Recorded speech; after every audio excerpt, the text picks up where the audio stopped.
5, 4, 3, 2, 1, 0.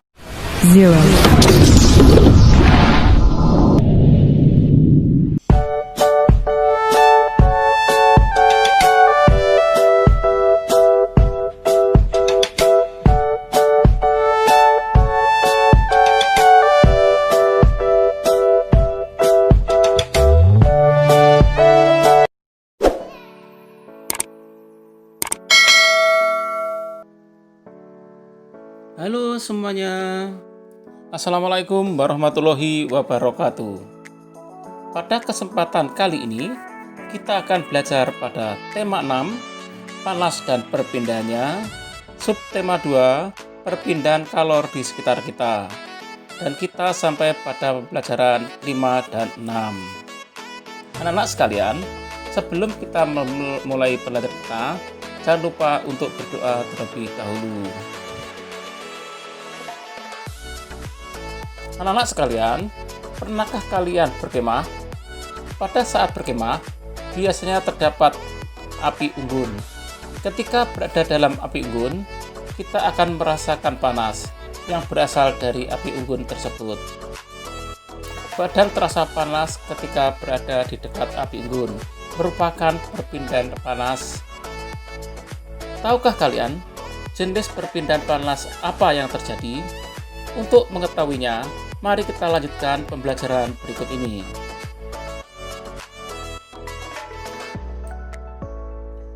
Perpindahan kalor atau panas secara radiasi. Bagaimana panas matahari dapat sampai ke bumi? Kalor dari panas matahari tidak dapat berpindah secara konduksi, karena udara yang terdapat dalam atmosfer termasuk konduktor yang sangat buruk. Kalor dari matahari pun tidak dapat mengantar secara konveksi, karena antara matahari dan bumi terdapat ruang hampa yang tidak dapat mengantarkan kalor. Jadi, kalor dari matahari merambat ke bumi tanpa zat perantara.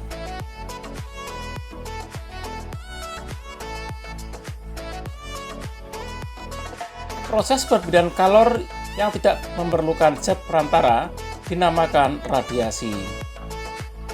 Anak-anak sekalian, dapatkah kalian memperlihatkan contoh lainnya perambatan kalor secara radiasi? Contoh perpindahan kalor secara radiasi. Badan terasa panas di dekat api unggun.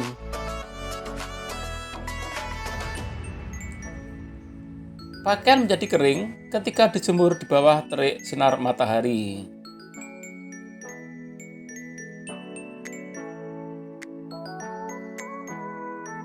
Menetaskan telur unggas dengan lampu.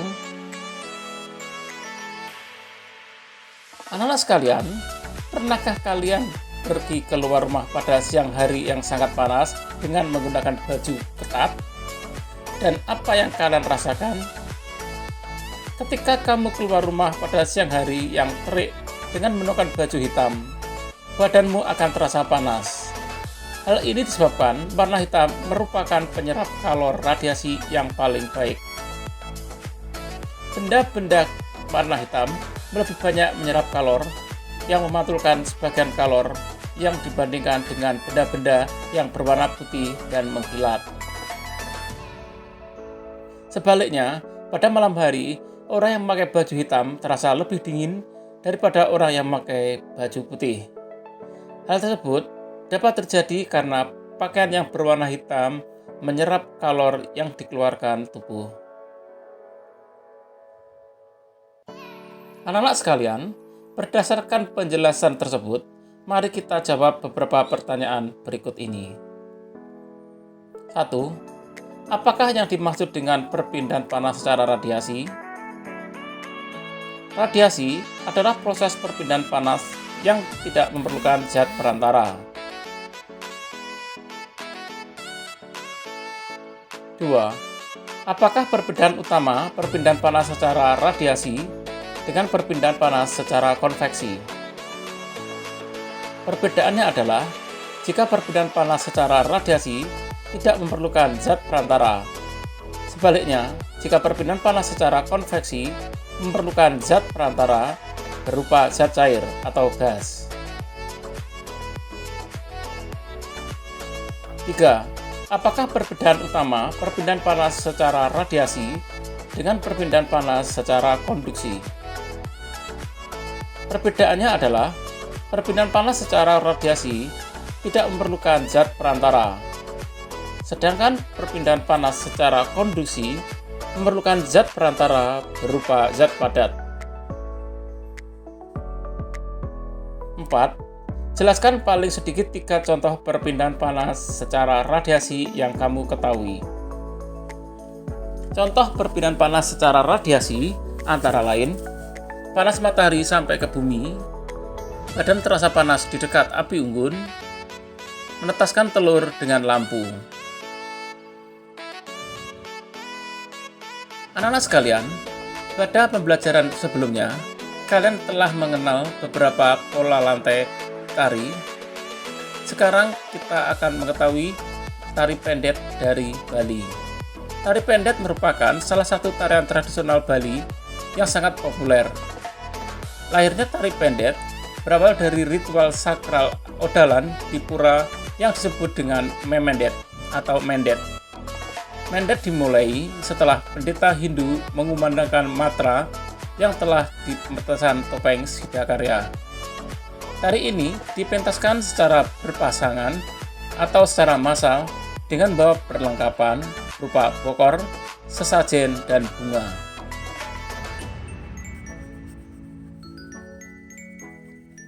Pendet disepakati lahir pada tahun 1950. Pendet ini masih tetap mengandung kekhasan sakral dan religius, meskipun dipentaskan di sebuah acara yang tidak berhubungan dengan kegiatan keagamaan. Pada tahun 1961, Iwayan Berata memodifikasi tari pendet hingga menjadi tari pendet yang sering kita saksikan sekarang. Beliau juga menambah tari pendet menjadi 5 orang. Tahun kemudian, Iwayan Berata dan kawan-kawan menyajikan tari pendet massal yang ditarikan oleh 800 orang penari untuk ditampilkan di Jakarta dalam acara pembukaan Asian Games. Kemudian pada tahun 1967, koreografer tari pendet modern Iwayan Rindi mengajarkan dan meneruskan tarian pendet kepada generasi muda. Selain pendet, beliau juga mengajarkan dan melestarikan tari Bali lainnya kepada keluarganya maupun di lingkungan luar keluarganya. Tari pendet menceritakan tentang dewi-dewi kayangan yang turun ke bumi. Biasanya, tari pendet ini dibawakan secara berkelompok atau berpasangan oleh remaja putri.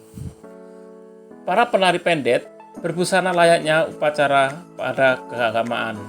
Setiap penari akan membawa sesaji berupa bokor yang di dalamnya terdapat bunga warna-warni. Pada akhir tarian, bunga ini akan ditaburkan ke tamu undangan sebagai sebuah simbol penyembutan.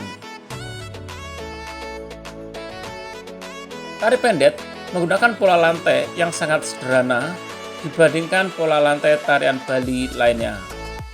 Tari pendet hanya menggunakan pola lantai berbentuk huruf V, pola lantai lurus, dan pola lantai menghadap ke samping kanan dan kiri. Seperti halnya tarian tradisional kebanyakan, pola lantai pada tari pendet tidak memiliki makna khusus. Tidak seperti tari bedoyo dari Yogyakarta yang memiliki makna di setiap pola lantai tariannya. Anak-anak sekalian, berdasarkan bacaan tersebut, kita dapat menuliskan tentang hal penting yang terdapat pada setiap paragraf. Berikut ini beberapa hal penting dari bacaan pada setiap paragraf.